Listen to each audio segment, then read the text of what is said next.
The first 7 jurors are selected in former President Trump's hush money trial. An historic rain in the United Arab Emirates leads to major flooding at the Dubai airport and across the region. The morning rundown starts now.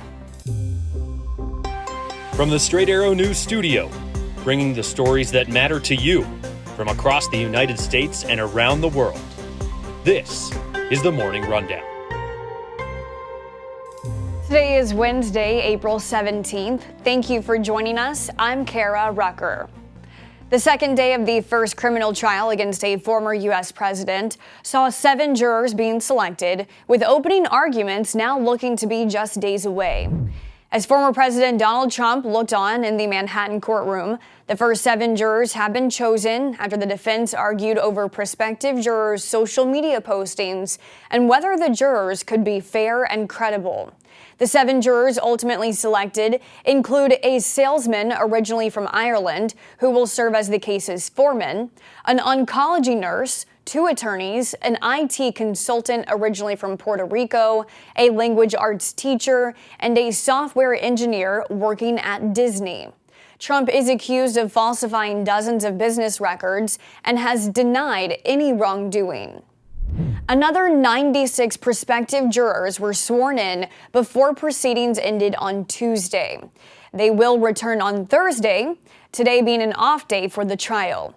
There is the possibility that the full jury could be seated by the end of the week. The judge noted that if things keep moving at this pace, opening arguments could begin Monday.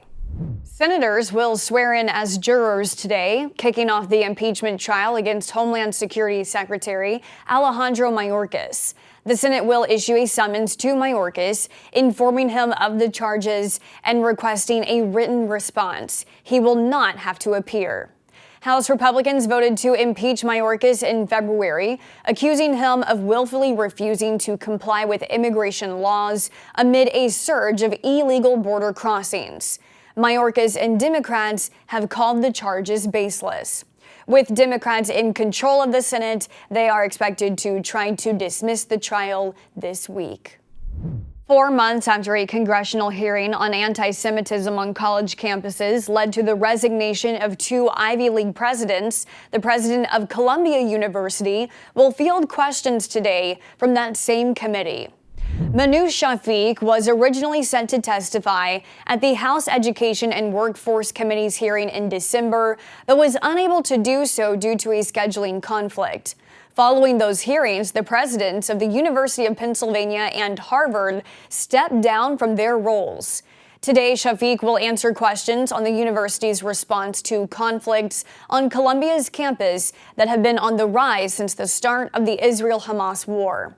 In an op-ed piece published in the Wall Street Journal on Tuesday, titled "What I Plan to Tell Congress Tomorrow," Shafiq spoke of balancing the right to free speech with protecting the university's students, writing, quote, "While disagreement and debate are to be welcomed at a university, that should happen within specific parameters. Calling for the genocide of a people, whether they are Israelis or Palestinians, Jews, Muslims, or anyone else, has no place in a university community."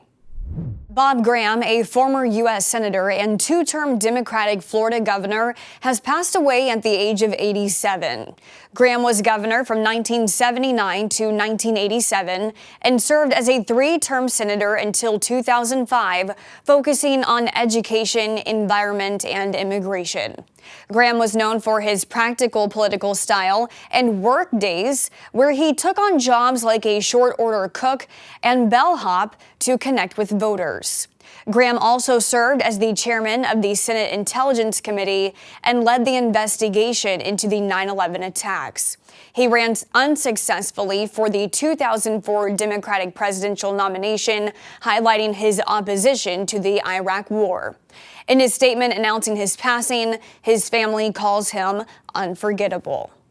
Historic flooding in the desert nation of the United Arab Emirates led to the closure of Dubai's airport and schools to cancel classes. The rain began late Monday, and by Tuesday night, Dubai had received more than 6 inches of rain in over 24 hours. To put this into perspective, the city sees just over 3 inches of rain in an average year. At least one person was killed in the floodwaters. The state-run news agency called the rainfall a historic weather event that surpassed anything documented since the start of data collection in 1949. The storm hit other parts of the Middle East as well, being blamed for at least 19 deaths in the country of Oman. Finally this morning, after 20 years, it's the final act for one movie studio. Participant Media's founder Jeff Skoll announced Tuesday the company is shutting down, breaking the news to the staff of around 100. Since 2004, Participant's mission has been creating films and TV shows that were to inspire social change.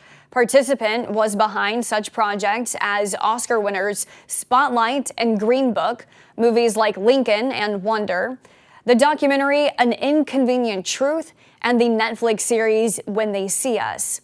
In total, the company won 21 Academy Awards during its 20-year run.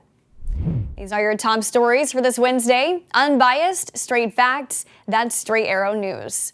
We'll see you back here tomorrow. Until then, I'm Kara Rucker. Have a great day.